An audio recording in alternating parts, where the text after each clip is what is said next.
Just be glad for all you have that's in today. Hey everyone, Connie here, and welcome to my blind reaction to Carole Tuesday, episode 15. So we are finally back after a week off. We are finally back with more Carole Tuesday with what could very easily be my favorite show of all time, and definitely my favorite anime of all time. I'm not going to consider that I'm not going to consider that for certain until it's actually over, though. Because I feel like I really need to see where this goes before I can really judge it. I mean, hell, it took My Hero Academia almost 3 full seasons, to beat out Fullmetal Alchemist Brotherhood for me. So, last time, Carole Tuesday began working with the legendary music producer Toby. They got Skip and a couple others to join in as well. Well, I think that was mostly Toby and Gus probably who did that. And they recorded Army of Two as Carole Tuesday's first single. Through a lot of trial and error. Because Toby wanted to make it the best piece of shit he's ever heard. But yeah, Toby's kind of a hard ass. He wasn't as crazy as I initially expected he was going to be. He was definitely a bit off his rocker, but not so much crazy as just, again, a very, very hard-assed person who is really particular and has no qualms about drinking and berating his talent. Well, yeah, you know what I mean. So we saw, like, the song accompanied by a montage. They went through many takes, and by the end of it, they were exhausted. But Toby got the version that he felt was best, that he felt worked best. It was great to see Skip return as well, because we had seen him before, and he definitely was supportive of Carole Tuesday. So it's great to see him return, have another role in the series. Now, the scene for that in the last episode, the Army of Two scene, again, where they're doing the song and where they're showing the little montage of each time they're actually trying to record it and everything. I've rewatched that so many freaking times over the past couple weeks now. And I think what I like most about it is the animation at the beginning. When they start the song, and when you first see Carole start to sing and start to move, the way she moves. Like this has been something I've noticed in other parts of the series, especially during the Mars Brightest competition. But the way Carole and Tuesday will move during their musical parts when they sing is some of the best animation I think I've ever seen in anime. It feels so fluid and realistic. Like, go back and watch that, again, from the last episode, where they're starting to record Army of Two, and Carole starts moving. The way she's moving her shoulders, the way she bounces around. The lip movements aren't as accurate, I guess, to the actual song. But all things considered, they feel dynamic still. Everything about the animation during the musical parts of the show, when the characters are singing, whether it's Carole Tuesday, Angela, Piotr, whoever else, it all feels so dynamic, so intense, and perfectly conveys the motion. The animation, for example, when those two old death metal brothers were singing in the competition, it perfectly encapsulated that kind of music and their style, the way they performed. When Carole Tuesday perform, they bounce around, they smile a lot, they're moving in a way that fits their music. Piotr, the way he dances, fits his music amazingly. Sibel, when she did that song in French, it had a very sensual tone to it, and so her movement was very sensual. Which makes sense considering her lust and unhealthy obsession with Tuesday. which still pisses me off. Um, but the point is, the movement during these scenes, like, it's something I've noticed, but I don't think I've really talked about it before. It's so perfect. It's Sakuga. If you don't know what that is, Sakuga is basically like the pinnacle of animation. It's cited oftentimes with shows like One Punch Man, mainly season 1, which is one thing I will give. I acknowledge that season 2's animation wasn't as great. But season 1 had this Sakuga animation where it's just so fluid and perfect. One of the biggest examples of that from season 1 would be the fight against the I forgot what they're called. The underground people, the terraformers or whatever. I don't know. You know, like, it was the very first episode, like where he's having that dream about the subterraneans. That's it. There we go. The subterranean people. He's having the dream about fighting the subterraneans. They're these giant monsters, and there's a subterranean king and all. The motion, the fluid animation on that scene is perfect. And it really helps sell the series. It's actually the one scene in that first episode that sold the series for people, that sold One Punch Man. The thing, and that's the thing, Carole and Tuesday is doing it too. And I mean, it's Studio Bones, so it's not super surprising. They're great. And Shinichiro Watanabe has a history of handling certain scenes in his shows severely well. Like, seriously. The dude is a great director for a reason, even if I'm not, like, the biggest fan of all of his shows. He's still a great director. But seeing just how perfect that animation is here. Again, I've watched that so many times. Like, legitimately, I've watched it literally, no joke, at least a couple times every single day. Every single day since I first watched that episode a couple weeks ago. Because it's that good. I mean, the song in and of itself is extremely, extremely good. It's one of my favorite songs from the series. But the scene, the animation is just so fluid. I've actually just set up the video and just kept watching that first couple moments of the song over and over. Just again, when Carole starts singing and moving in the way she does. Because it's just like, I'm just watching that perfect fluid animation. It's just that good. So yeah, it's just, I'm really even more excited for this series than ever because of stuff like that. Because of these moments in the show where it just goes beyond. It just really showcases the pinnacle of this animation. And it's like, I use the fact that it's Studio Bones doing this series as an example, but like, compare this to My Hero Academia. Their big show right now. That's Studio Bones' big show. I mean, season 4 of 4th season is coming out this October. My Hero Academia has some amazing animation at points, but let's be real here. It's only at certain points. The rest of the time, the animation is good. It's very good. But it's pretty average for a big-name anime in this time period, in the late 2010s. It's not, like, super surprising or exciting. Again, outside of those few really big, great moments. And again, I'm not saying it's bad at all. I'm just saying it's not, like, extremely good. I mean, you compare that to something like the first season of One Punch Man, which is, it just blows you away with how phenomenal the animation is.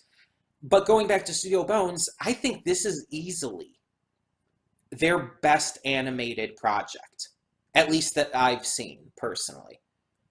I think this is their best animated project. Not necessarily best art style, although I love the art style as well. But the animation itself, I think it's the best they've done.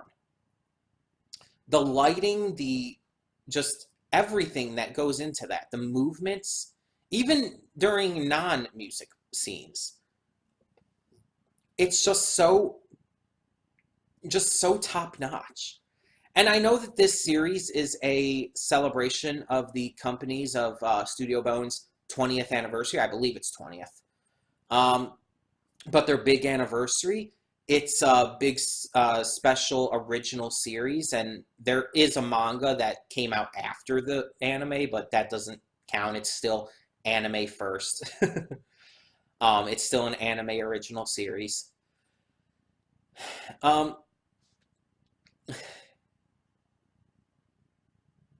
This is I feel like this is a big deal for Studio Bones. Not just in terms of, oh, like this is going to be great once it comes onto Netflix at the end of this month and people start really seeing it. No, I mean, in terms of them, I think that they're taking this super seriously. I almost feel like this might be a passion project for them, for the people of Studio Bones. And that's why they're putting all this effort and energy and quality into it. This is something they wanted to do. And I don't know this for sure. I'm just guessing. I'm guessing that this is something that they wanted to do really badly. And that's why they got someone like Shinichiro Watanabe in it to direct. Because they wanted to make sure it would be the best it possibly could be. I'm just over the moon for this series. Like, when I legitimately say that this could be my favorite show of all time, you have to realize how big of a deal that is. Legend of Korra has been my favorite show of all time since 2014. And I still stand by how amazing the show is. Legend of Korra is still that good, even if it does have a couple issues here and there. But every show does. Every show. But that's exactly what I'm talking about, though. That's why I'm saying this could beat it. Because Carole and Tuesday, I'm not seeing those issues. And maybe those issues will come a little later on, but so far, I'm really not seeing much of any notable issues with this series. Not in terms of the writing, the characters, pretty much anything. Because all these little plot threads come back. Nothing seems to be forgotten. The characters are handled excellently. The story is handled excellently. Like I said, it seems like Studio Bones and the people who made this, everyone who made it, not just Shinichiro Watanabe, but the animators, the voice actors, everyone, they wanted to make this. They put all of their effort into this because this is something that they are passionate about.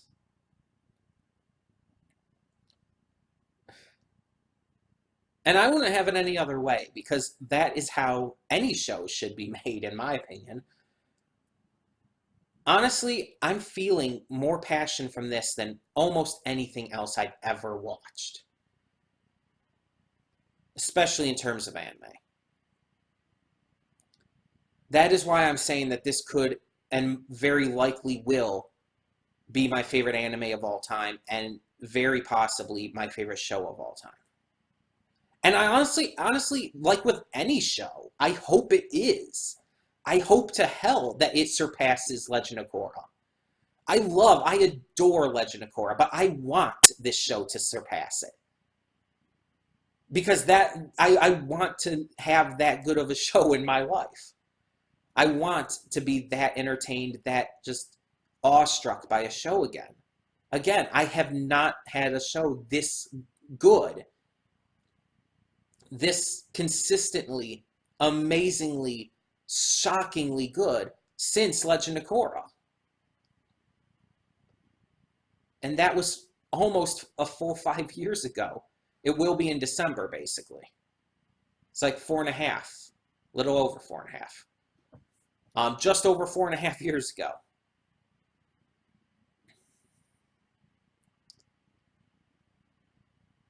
This is, I already say, unless this series takes like some kind of dive in this second half, it's definitely already surpassed My Hero Academia.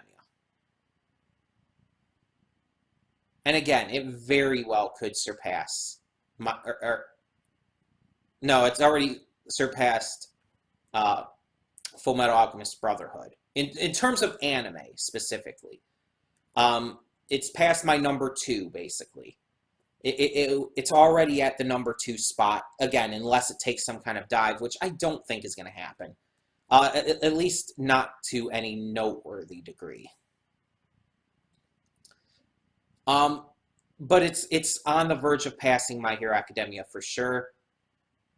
And at that point, it'll only need to pass Legend of Korra to become my favorite show of all time. And I fully think it will. So, yeah, I'm just super excited. That's why I've been talking so long in these pre-thoughts. Because I just get so freaking excited about this show. Like, crap, where is it? I don't think I have it on me. No.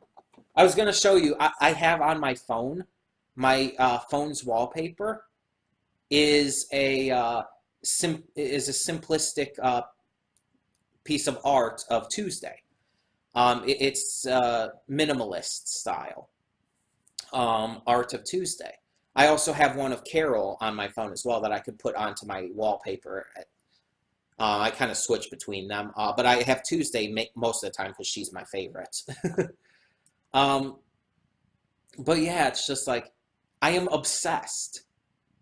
I also have multiple, like 4 or 5 videos on saved onto my phone of Carole and Tuesday stuff.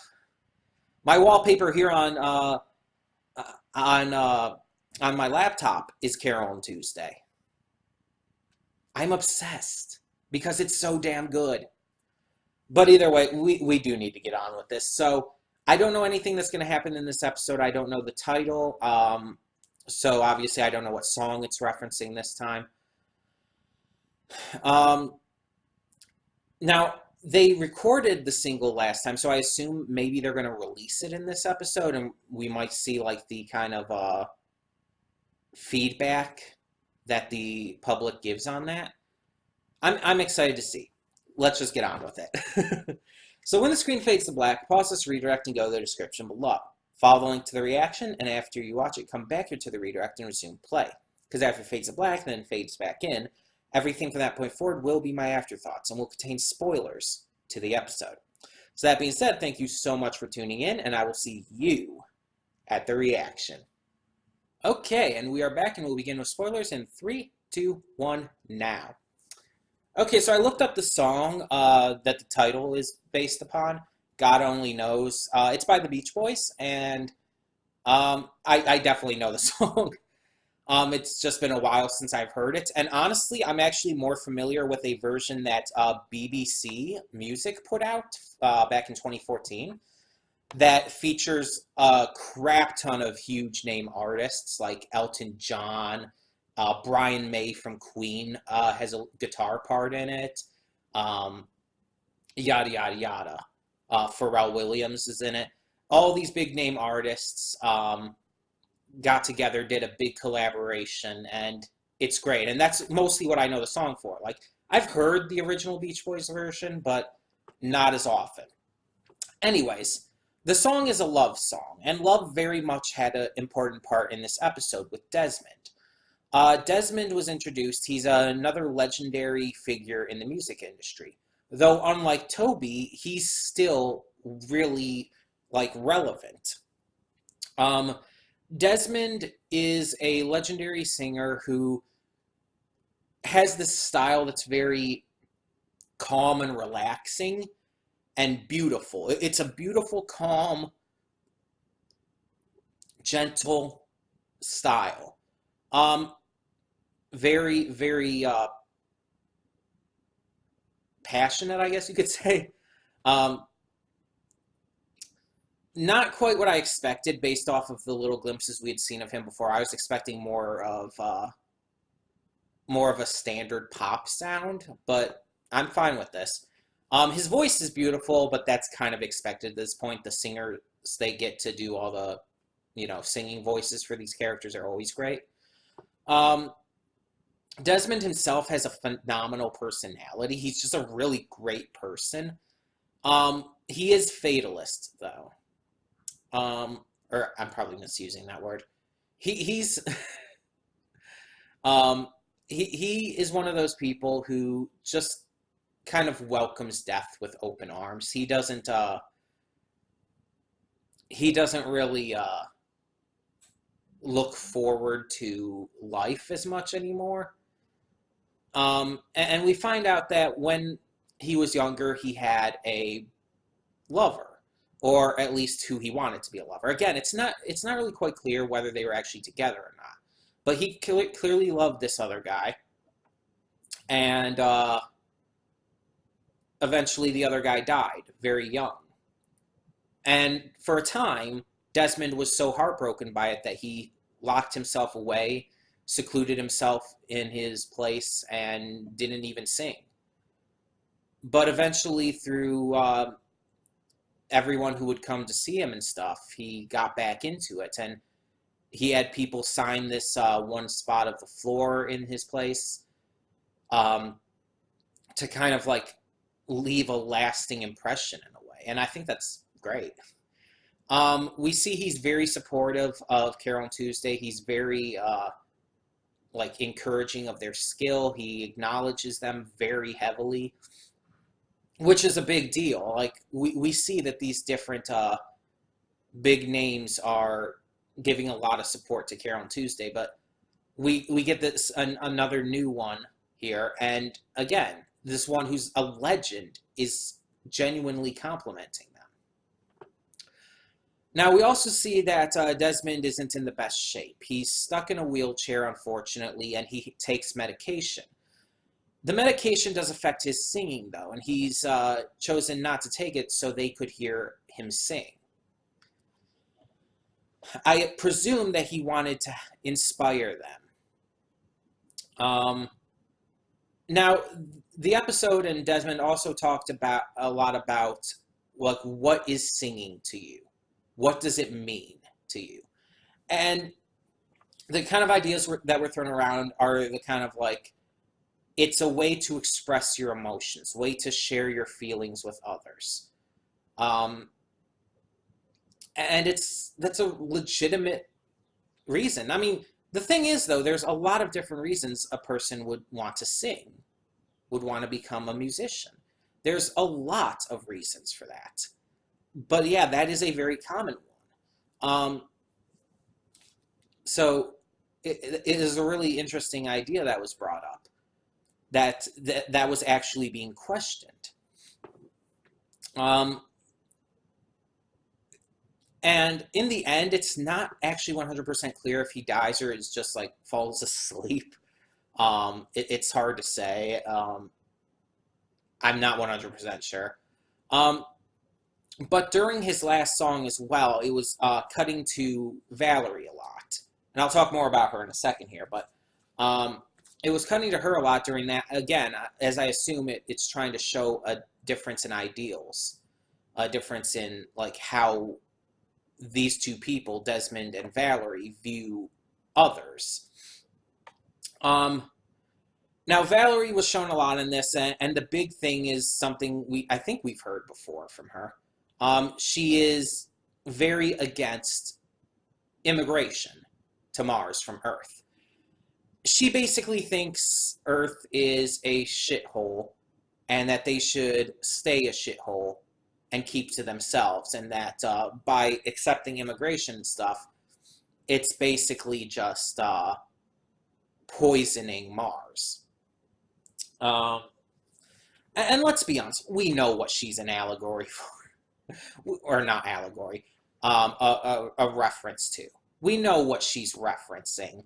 Valerie's character is very clearly a jab at Trump. it's not even subtle, especially with the immigration ideals that Trump very much holds. Um, Hamilton, on the other hand, is much more like I guess, just in general, a lot of the Democratic Party in America currently, um, where he believes that immigrants are necessary, that they will actually bolster the economy and help, all in all. And the thing is, he's right. He is completely correct here. Um, I mean, hell, Mars literally would have had to have been founded on immigration. That is literally how it would have to have been founded. We kind of get this implication, though, that her manager, Valerie's manager, is actually the one who's kind of pulling the strings here. And we see that Spencer is trying to convince his mother to drop the dude, to get rid of him. We've also seen that it seems like Valerie's goal is just to be elected basically by any means necessary. So a lot of this is also probably not necessarily what she actually believes. I'm not saying that it isn't what she believes, but not necessarily. Rather, it's stuff that he believes, that her manager believes, that she's using because she believes it'll get her elected. That's only a guess, though, to be completely honest. I can't say for sure. But overall, this episode was great. We did see the impact of the debut single for Carole on Tuesday of Army of Two. We saw the impact it had just by getting Desmond to invite them to his place and all, and his very kind words and compliments to them. So we have started to see its impact. We haven't seen what Angela thinks about it, though. I'm interested to see that. But we're also getting more with Valerie and Spencer, which is good. We're in the second half of the series now. I want to get more with them because I don't want that to kind of be left hanging at the end. One way or the other, I think something should happen regarding that storyline, whether Valerie gets elected, whether Hamilton is reelected, or even if Valerie just straight up redeems herself somehow. Like, one way or the other, I want something to happen with that storyline in the end that makes it feel complete. Because, to my knowledge, this probably isn't getting a second season, even though it very well could, and I feel like it would be great to have much more of this. It's probably not, because it's a special anime original series that's being done for the 20th anniversary and stuff. So they probably don't need it to have a second season. Not that they couldn't have one. They could. It's just they don't need it to. And at this point, they just probably plan to finish everything out. Plus, again, the series, every episode tells us what the end game is. That miracle moment that it's building up to. Carole and Tuesday just are going to change the music industry forever. That's what everything is building up to, and it's like it's telling us how it's going to end. So it's like, at this point, I think it's going to have that definitive end with this series. I don't think it's going to need a second season. It's going to be one of those shows that just stands on its own. And that's fine. That's all well and good. I have no issue with that. But again, a second season would be nice. But yeah, like, this was really good. We did see a little bit of the reporter as well, the one who had talked to Tuesday before, and definitely seems to be more on their side than he even lets on. They're definitely starting to do more with him, and I'm really interested to see exactly where they go with all of that. But yeah, it's like, one more thing. We also had Carole and Tuesday start to think about their bodies. Because they noted the idea that as performers, if they're going to be on stage and stuff in the future, they're going to need to have stamina. They're going to need to be able to hold out during long performances, during concerts and stuff. Because all they've done up to this point has been like a single performance at a time, a single song at a time. So they're going to have to go to the point where they're doing more than just a single performance. They're doing a full concert, and they're going to need to have the stamina in order to do that. So because of that, they think it's good to start working out to get in better shape. And honestly, that's a good idea. I mean, not that they're not in good shape, but they should increase their stamina in order to be able to hold out during longer performances and stuff. I mean, that's just a good idea. They don't have to be buff or anything. And again, they don't have like to lose any weight. That's not the issue here. The issue is they're doing it specifically to have that stamina.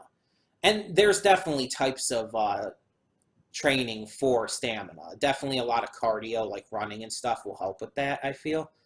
So yeah, they could definitely look up exactly what they would need to do. Now, one question I've been wondering, does Valerie know Tuesday's gone? I assume she does. I assume she knows that Tuesday escaped again, but it hasn't really touched on that again since she first had her goons take Tuesday away. So I'm really interested to hear what eventually comes of that. Like if she ever ends up hearing Carole and Tuesday's music, that would be interesting. Either way, tell me in the comments below what you thought of this episode of Carole and Tuesday, and thank you so much for tuning in. For now, I'm Connie, and I'm signing off. See y'all next time. And though you've come through many obstacles,